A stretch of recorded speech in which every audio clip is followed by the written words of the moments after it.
नमस्कार दोस्तों, the education power channel पर आप लोगों का स्वागत है। आज के वीडियो में हम लोग चर्चा करेंगे दोस्तों, जो विशिष्ट शिक्षकों का नया अपसेंटी का फॉर्मेट जारी हुआ है दोस्तों, उसी के बारे में चर्चा करेंगे। और अलग-अलग जिला द्वारा और अलग-अलग प्रखंड द्वारा जो अपसेंटी का फॉर्मेट बनाया गया है, आपको उसको किस तरह से भरना है, उसी के बारे में आज के वीडियो में हम लोग चर्चा करेंगे और विशिष्ट शिक्षकों से संबंधित जो भी वीडियो है दोस्तों, उसका लिंक आपको मेरे डिस्क्रिप्शन पे मिल जाएगा। आप वहां पे जाकर के विशिष्ट शिक्षक से संबंधित कोई भी जानकारी ले सकते हैं। और जहां तक बात नया अपसेंटी का फॉर्मेट का है दोस्तों, वो मेरे टेलीग्राम चैनल पे मिल जाएगा। और टेलीग्राम चैनल पे जुड़ने के लिए आप लिंक से जुड़ सकते हैं, जो डिस्क्रिप्शन पे आपको मिल जाएगा। वीडियो शुरू करने से पहले एक रिक्वेस्ट है दोस्तों, जो लोग मेरे चैनल पर नए हैं, चैनल को सब्सक्राइब नहीं किए हैं, कृपया चैनल को सब्सक्राइब कर दें और बेल आइकन को जरूर दबा दें, ताकि शिक्षा विभाग बिहार सरकार से जुड़ी कोई भी जानकारी आपको समय पे मिल सके, कोई भी अपडेट आपको समय पे मिल सके। तो चलिए बढ़ते हैं आगे। अलग अलग जिला द्वारा दोस्तों अलग अलग विशिष्ट शिक्षकों के लिए अनुपस्थिति विवरणी यानी कि अपसेंटी का फॉर्मेट जारी किया गया है दोस्तों। और कुछ ही प्रखंड या कुछ ही जिला द्वारा अब तक जारी किया गया है। तो उसको आप कैसे भर सकते हैं या उसमें क्या सब दिया हुआ रहेगा दोस्तों, जैसा कि यहाँ पर दिया हुआ है कि विशिष्ट शिक्षकों का अनुपस्थिति विवरणी, यानी उनका अनुपस्थिति विवरणी किस प्रकार से है। यहाँ विद्यालय का नाम हो जाएगा, संकुल का नाम हो जाएगा जो सीआरसी है, स्कूल का यूडाइस कोड, प्रखंड का नाम, जिला का नाम और माह का नाम जिस माह का अपसेंटी है। उसके बाद नीचे दोस्तों प्रधानाध्यापक का हस्ताक्षर और मोहर। ये जो अपसेंटी है दोस्तों, एक नंबर में क्रम संख्या दिया गया है आपको, यानी कि 1 2 3 4 5 यदि विशिष्ट शिक्षक हैं एक ही विद्यालय में, तो क्रमांक संख्या 1 2 3 इस तरह से लिखा जा सकता है। और यहाँ पर विशिष्ट शिक्षक का नाम लिखा जाएगा दोस्तों, जो 1 जनवरी से 7 जनवरी तक अपने ही विद्यालय में योगदान किए हैं। और यहाँ पर उनका पिता या पति का नाम होगा दोस्तों। और बहुत सा एब्सेंटी ऐसा होता है दोस्तों जहां पर पिता या पति का नाम नहीं रहता, ऐसे भी रहता है। यहाँ पर है जन्म तिथि दोस्तों, यहाँ पर है विशिष्ट शिक्षक का योगदान की तिथि, ये लिखना जरूरी है दोस्तों। यहाँ पर एक कॉलम एक्स्ट्रा लग रहा है दोस्तों, सक्षमता रोल नंबर, इसकी आवश्यकता नहीं है। कक्षा में आपको ये देना पड़ेगा कि आप बेसिक ग्रेड के शिक्षक हैं, स्नातक ग्रेड के शिक्षक हैं, माध्यमिक स्कूल के शिक्षक हैं या उच्च माध्यमिक के शिक्षक हैं। और आपको यहाँ पर विषय देना पड़ेगा, जैसे 1 to 5 में ही बेसिक ग्रेड में ही 3 सब्जेक्ट होता है दोस्तों, एक सामान्य सब्जेक्ट, एक उर्दू सब्जेक्ट और एक बांग्ला सब्जेक्ट। तो वो आपको यहाँ पर सब्जेक्ट चुनना है। यदि आप स्नातक ग्रेड के हैं, भाषा में उर्दू हिंदी, उस तरह से आप लिख सकते हैं।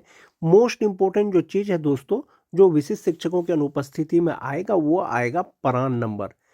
अपसेंटी आपका जाएगा विशिष्ट शिक्षकों का, लेकिन जब तक प्रान नंबर जनरेट नहीं होगा दोस्तों, तब तक आपको जनवरी माह का पेमेंट नहीं मिलेगा, वेतन नहीं मिलेगा। इसलिए प्रान नंबर आवश्यक है दोस्तों। उसके बाद यहाँ आधार संख्या, यानी कुछ कॉलम ऐसा है दोस्तों जो इस फॉर्मेट में ज़्यादा है, जहाँ का भी ये जारी किया गया है, जो भी प्रखंड या जो भी जिला वाला, एक ये पैन कार्ड का ऑप्शन नहीं होना चाहिए, एक आधार कार्ड का ऑप्शन नहीं होना चाहिए, एक सक्षमता रोल नंबर का ऑप्शन नहीं होना चाहिए।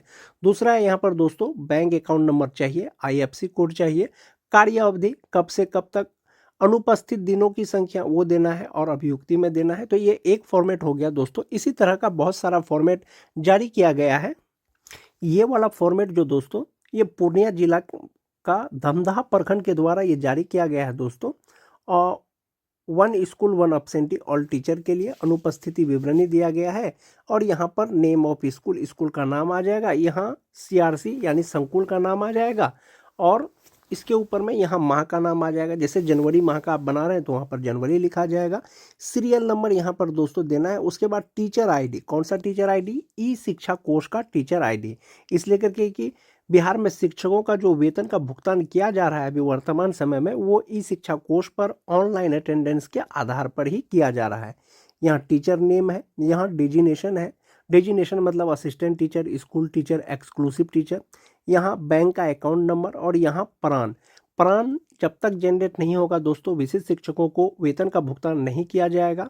प्रान नंबर आवश्यक है। उसके बाद ज्वाइनिंग डेट, आपने जिस तिथि को ज्वाइन किया है, 1 जनवरी 2 जनवरी 3 जनवरी, यानी 1 जनवरी से लेकर के 7 जनवरी के बीच में जब भी आपने ज्वाइन किया है, वो ज्वाइनिंग डेट देना है। उसके बाद उपस्थिति कब से कब तक, अनुपस्थिति कब से कब तक और अभियुक्ति। तो एक फॉर्मेट ये भी है दोस्तों, आप इसे भी विशिष्ट शिक्षक का जो अनुपस्थिति विवरणी है, अपसेंटी है, उसको भर करके दे सकते हैं। पूर्णिया जिला का ही दोस्तों कस्बा प्रखंड का ये अनुपस्थिति विवरणी है विशिष्ट शिक्षकों के लिए। जैसा कि आप देख पा रहे हैं, विशिष्ट शिक्षकों का अनुपस्थिति विवरणी। यहाँ पर माह का नाम है दोस्तों, यहाँ क्रम संख्या है, शिक्षक शिक्षिका का नाम, उसके बाद है वर्ग, किस वर्ग के, 1 to 5, 6 to 8, 9, 10। यहाँ पर जन्म तिथि है और यहाँ पर आएगा आपको योगदान की तिथि, आपने विशिष्ट शिक्षक के पद पर जब योगदान लिया है। मोस्ट इंपॉर्टेंट चीज प्राण, जब तक आपका प्राण जनरेट नहीं होगा आपको जनवरी माह से विशिष्ट शिक्षक का वेतन नहीं मिलेगा और ये प्राण देना आवश्यक है। उसके बाद खाता नंबर है, उसके बाद IFC कोड है, उपस्थिति कब से कब तक, और यहाँ पर अभियुक्ति है। बहुत सिंपल सा ये अनुपस्थिति विवरणी है दोस्तों, यानी कि अब्सेंटी है, बहुत सिंपल अब्सेंटी है। ये पूर्णिया जिला के एक प्रखंड कस्बा के द्वारा निकाला गया है दोस्तों। आप विशिष्ट शिक्षकों का अनुपस्थिति के लिए इस प्रकार का भी फॉर्मेट का यूज कर सकते हैं। और नीचे में यहाँ पर आपको प्रधानाध्यापक का हस्ताक्षर एवं मोहर का ऑप्शन है। एक आपका अनुपस्थिति विवरणी इसमें भी दे सकते हैं दोस्तों, अब्सेंटी इसमें भी दे सकते हैं। विशिष्ट शिक्षकों का अनुपस्थिति विवरणी, यहाँ पर माह का नाम देना है आपको 2025। उसके बाद यहाँ ब्लॉक का नाम देना है दोस्तों, यहाँ नेम ऑफ नियोजन unit, account of local body, name of teacher. इस तरह से भी दोस्तों आप इसको भी दे सकते हैं। जितना भी अब्सेंटी का फॉर्मेट है दोस्तों मेरे टेलीग्राम चैनल पे मिल जाएगा, सारा PDF अवेलेबल है दोस्तों। एक अब्सेंटी आपका इस प्रकार का भी हो सकता है, पे बिल ऑफ एक्सक्लूसिव टीचर, सक्षमता 1 क्वालिफाइड। यहाँ क्लास देना है आपको 1 to 5, 6 to 8, 9, 10, इस तरह से। जैसा कि यहाँ पर दिया गया है दोस्तों, सक्षमता एप्लीकेशन नंबर देना है, नेम ऑफ टीचर, यहाँ टीचर का नाम लिखना है, नेम ऑफ स्कूल, किस स्कूल में पोस्टेड है। मोस्ट इंपोर्टेंट प्राण नंबर, प्राण नंबर जब जनरेट हो जाएगा तब आपको जनवरी माह से विशिष्ट शिक्षक को वेतन मिलेगा। उसके बाद है दोस्तों टोटल वर्किंग डेज, यानी एक महीने में कितना टोटल वर्किंग डेज आपका है, यानी जो आपका संडे क्लोज रहता है, संडे को छोड़ करके जितना दिन स्कूल खुला हुआ है वो वर्किंग डे पर काउंट होगा। टोटल प्रेजेंट डे, कितने दिन आपने स्कूल किया है। बेसिक पे कितना होगा, चूंकि सक्षमता का दोस्तों परीक्षा देने के बाद जो विशिष्ट शिक्षक बने हैं नियोजित शिक्षक, उनका बेसिक पे कितना होगा मिनिमम। अब तक विभाग के द्वारा इसके रिगार्डिंग कोई दिशा निर्देश जारी नहीं किया गया है, लेकिन आप ये मान के चलें कि 2024 में नियोजित रहते हुए जो आपका बेसिक पे था, फिटमेन मैट्रिक्स के अनुसार जो आपका बेसिक पे होगा वही यहाँ पर बेसिक पे लिखा जाएगा। और DA है दोस्तों, DA 53% के हिसाब से आपको निकाल करके इसमें भरना है। उसके बाद MA मतलब मेडिकल अलाउंस, 1000 रुपया मेडिकल का फिक्स है दोस्तों सबके लिए। और CTA 13 रुपया। और ग्रॉस सैलरी कितनी हो जाएगी दोस्तों, यानी बेसिक पे का 53%, बेसिक पे का HRA 5% और 1000 रुपया मेडिकल और CTA लगा करके कितना हो जाएगा, वो ग्रॉस सैलरी हो जाएगा। अब यहाँ पर है दोस्तों NPS डिडक्शन, कि NPS डिडक्शन कितना होगा। जो NPS डिडक्शन होता है दोस्तों वो आपका बेसिक पे और प्लस DA जोड़ करके जितना होगा उसका 10% आपका NPS डिडक्शन होगा दोस्तों। और इस तरह से डिडक्शन करके आपका अगर किसी प्रकार का प्रोफेशनल टैक्स करता है वो भी लिखा जाएगा। और इस तरह से भर करके यहाँ प्रधानाध्यापक अपना स्टैंप और साइन लगा करके जो है वो अब्सेंटी जमा कर सकते। एक अब्सेंटी इस प्रकार से भी दोस्तों, कार्यालय प्रखंड शिक्षा पदाधिकारी दाऊदनगर, विशिष्ट शिक्षकों का अनुपस्थिति विवरणी, विद्यालय का नाम, माह का नाम, प्रधानाध्यापक का नाम, संकुल का नाम, वर्ष और प्रधानाध्यापक का मोबाइल नंबर, क्रम संख्या, शिक्षक का नाम, जन्म तिथि, योगदान की तिथि, प्राण नंबर, उपस्थित दिनों की संख्या, अनुपस्थित दिनों की संख्या, बैंक खाता संख्या, IFC कोड। तो बहुत ही सिंपल ये अनुपस्थिति विवरणी भरा जाएगा दोस्तों इस फॉर्मेट में, यानी बहुत ही सिंपल अब्सेंटी है ये। इसमें आपको NPS डिडक्शन का विवरण नहीं भरना है, या DA 50%, HRA 5% वो आपको नहीं निकालना है, डायरेक्ट भर के दे देना है। ये जितने भी प्रकार का अनुपस्थिति विवरणी भरने के लिए फॉर्मेट है दोस्तों, यानी अब्सेंटी है, ये सारा PDF मेरे टेलीग्राम चैनल पे मिल जाएगा।